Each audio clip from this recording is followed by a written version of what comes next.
तो जय हिंद। आज की इस वीडियो में हम बात करने वाले हैं यूपी आरटी ओ। यदि आप यूपी आरटी के स्टूडेंट हैं और आपने एग्जाम दिए थे, आपका रिजल्ट घोषित कर दिए गए हैं, आपका रिजल्ट जारी कर दिए गए हैं, आप अपने रिजल्ट से संतुष्ट नहीं हैं, तो अपना चैलेंज इवैल्यूएशन चुनौती मूल्यांकन का फॉर्म फिल कर सकते हैं। फिलहाल आज के इस वीडियो में आपको हम ये बताएंगे चुनौती मूल्यांकन फॉर्म फिल करने से पहले आपको किन किन बातों पर आपको ध्यान देना होगा। तभी अपना पहले इस वीडियो को आप देख लीजिएगा, तभी अपना चुनौती मूल्यांकन का फॉर्म फिल कीजिएगा, ध्यान दीजिएगा। और हम इस वीडियो में आपको हम फॉर्म फिल करना नहीं बताए हैं। वीडियो के नीचे हम डिस्क्रिप्शन में अलग से वीडियो बनाए हैं। यदि आप चुनौती मूल्यांकन चैलेंज इवैल्यूएशन का फॉर्म फिल करना चाहते हैं तो उस वीडियो को आप देख सकते हैं।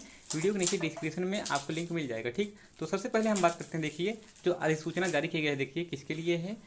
एथर द्वारा विश्वविद्यालय की संपन्न हुई परीक्षा दिसंबर 2021 के सभी संबंधित परीक्षार्थियों को सूचित किया जाता है कि चुनौती मूल्यांकन हेतु आवेदन करने की सुविधा विश्वविद्यालय की वेबसाइट पर उपलब्ध है। चुनौती मूल्यांकन को पूरित करने संबंधी शासन द्वारा प्राप्त निर्देश निम्नवत है। और ध्यान देगा, यदि हम यह वीडियो इसे फ्यूचर के लिए हम बनाना चाहते हैं तो आप लोग देखिए, ये वाला आप जो यहाँ पर लिखा गया है परीक्षा दिसंबर 2021, इसको आप ध्यान ना दीजिएगा, ठीक है। हम यह वीडियो फ्यूचर के लिए भी हम बनाना चाहते हैं। यदि आप यह वीडियो बाद में देख रहे हैं तो देखिए, आपको इस पर ध्यान नहीं देना होगा, ठीक। तो अब हम बात करते हैं, देखिए चुनौती मूल्यांकन चैलेंज इवैल्यूएशन। देखिए यूपीआईडी की तरफ से दो सुविधा उपलब्ध है चुनौती मूल्यांकन के लिए। देखिए पहला सुविधा क्या है, देखिए चुनौती मूल्यांकन 2 चरण में होगा। देखिए पहला चरण क्या है, मूल्यांकित मूल उत्तर पुस्तिका की संचारित प्रति स्कैन कापी देखने की सुविधा। और दूसरा क्या है, देखिए ध्यान दीजिएगा, पहले के लिए अलग से फीस रखा गया है, ठीक, इसके लिए अलग से नियम रखा गया है। और दूसरे के लिए देखिए मूल्यांकित उत्तर पुस्तिका का अवलोकन करने के उपरांत और मूल्यांकन से असंतुष्ट होने पर पुनर्मूल्यांकन हेतु आवेदन करने की सुविधा भी है। ध्यान दीजिएगा, यदि आप पहले से संतुष्ट नहीं होते हैं तो आप दूसरा वाला भी ऑप्शन आप फिर से आप चूज कर सकते हैं पुनर्मूल्यांकन के लिए, ठीक। आई होप ये आप समझ गए होंगे, ठीक है। इसके लिए अलग से फीस रखा गया है, ठीक, इसके लिए अलग से नियम है, ठीक। तो ध्यान दीजिएगा, हम मूल्यांकन का फॉर्म हम क्यों भरें। जैसे मान लेते हैं आपका पूर्णांक है 70, ठीक। 70 में से आपने एग्जाम में आपने 50 अंक तक किए हैं, ठीक। आपको लग रहा है कि हम 50 या 55 अंक प्राप्त करेंगे। आप 50 में से मान लेते हैं आपने 30 अंक प्राप्त किए हैं, जो आपको एग्जाम में अंक मिला है, आपका जो परिणाम जारी किया गया है 30 अंक मिला है।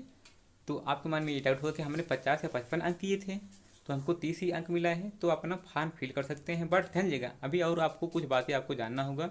जैसे मान लेते हैं आपने 28 नंबर ही किए थे, आपको 30 नंबर मिल गया है, तो जो अंतिम रूप से आपका रिजल्ट जारी किया जाएगा, मूल्यांकन जारी किया जाएगा, वही अंतिम रूप से आपका मान्य होगा। इसको आप ध्यान दीजिएगा, ठीक। अभी आपको हम यहाँ पर लिखा गया है, उसको भी अभी आपको हम मेंशन कर दे रहा हूँ, ठीक। तो सबसे पहले हम बात करते हैं यहाँ पर, देखिए आवेदन अवधि। देखिए चुनौती मूल्यांकन चैलेंज इवैल्यूएशन के प्रथम चरण के लिए परीक्षार्थी परीक्षा फल घोषित होने के 30 दिन के अंदर ऑनलाइन आवेदन कर सकते हैं। जिस दिन आपका एग्जाम जारी, देखिए जिस दिन आपका एग्जाम का रिजल्ट जारी किया जाता है, देखिए परीक्षा फल रिजल्ट जारी किया जाता है, 30 दिन के अंदर आपको ऑनलाइन आवेदन करना होता है, ठीक, इवैल्यूएशन के लिए, चैलेंज इवैल्यूएशन के लिए, ठीक। अब हम बात करते हैं, देखिए चुनौती मूल्यांकन के प्रथम चरण का शुल्क देखिए क्या रखा गया है। चुनौती मूल्यांकन चैलेंज इवैल्यूएशन के प्रथम चरण के लिए सभी पाठ्यक्रम के सभी परीक्षार्थियों को आवेदन शुल्क ₹300 प्रति प्रश्न पत्र ऑनलाइन जमा करना होगा। देखिए ये है पहले के लिए, जो अभी आपको हम स्टार्टिंग से आपको बताए थे। देखिए ये पहले के लिए है, ठीक। पहले के लिए देखिए क्या अभी और भी यहाँ पर कुछ लिखा गया है महत्वपूर्ण बातें। देखिए उत्तर पुस्तिकाएं उपलब्ध करवाने के संबंध में, देखिए पहला क्या है, देखिए आवेदन के उपरांत परीक्षार्थियों को मूल्यांकित मूल उत्तर पुस्तिका की संचारित प्रति स्कैन कापी अवलोकन हेतु ऑनलाइन उपलब्ध करवाई जा सकती है। दूसरा दिया गया है, देखिए परीक्षार्थी द्वारा मूल्यांकित उत्तर पुस्तिका का अवलोकन करने के उपरांत और मूल्यांकन से असंतुष्ट होने पर, यदि आप जो आपने पहले आपने फॉर्म फिल कर दिए हैं चैलेंज इवैल्यूएशन का, यदि आप फिर भी आप संतुष्ट नहीं होते हैं, असंतुष्ट होते हैं, देखिए असंतुष्ट होने पर चुनौती मूल्यांकन चैलेंज इवैल्यूएशन के दूसरे चरण के लिए आवेदन कर सकते हैं, ठीक। देखिए चैलेंज, देखिए दूसरे चरण के लिए देखिए क्या अवधि है, देखिए आवेदन अवधि चुनौती मूल्यांकन चैलेंज इवैल्यूएशन के दूसरे चरण के लिए परीक्षार्थी परीक्षा फल घोषित होने के 45 दिनों के अंदर ऑनलाइन आवेदन कर सकते हैं। चुनौती मूल्यांकन चैलेंज इवैल्यूएशन के दूसरे चरण का शुल्क क्या रखा गया है, देखिए चुनौती मूल्यांकन चैलेंज इवैल्यूएशन के दूसरे चरण के लिए सभी पाठ्यक्रम के परीक्षार्थियों को आवेदन शुल्क ₹25 प्रति प्रश्न पत्र ऑनलाइन जमा करना होगा, ठीक। और ध्यान दीजिएगा, चुनौती मूल्यांकन के प्राप्तांकों के संबंध में देखिए, पहला क्या है, विशेषज्ञों द्वारा परीक्षकों द्वारा उत्तर पुस्तिका का मूल्यांकन कराया जाएगा तथा प्रदत्त प्राप्तांकों का औसत निकाला जाएगा। दूसरा दिया देखिए, यह औसत अंतिम रूप से स्वीकार होगा और अंक पत्र में दे होगा, चाहे वह मूल प्राप्तांकों से कम अथवा ज़्यादा हो। इसको आप ध्यान देंगे जब भी आपको हम स्टार्टिंग में आपको हम बताए, ठीक।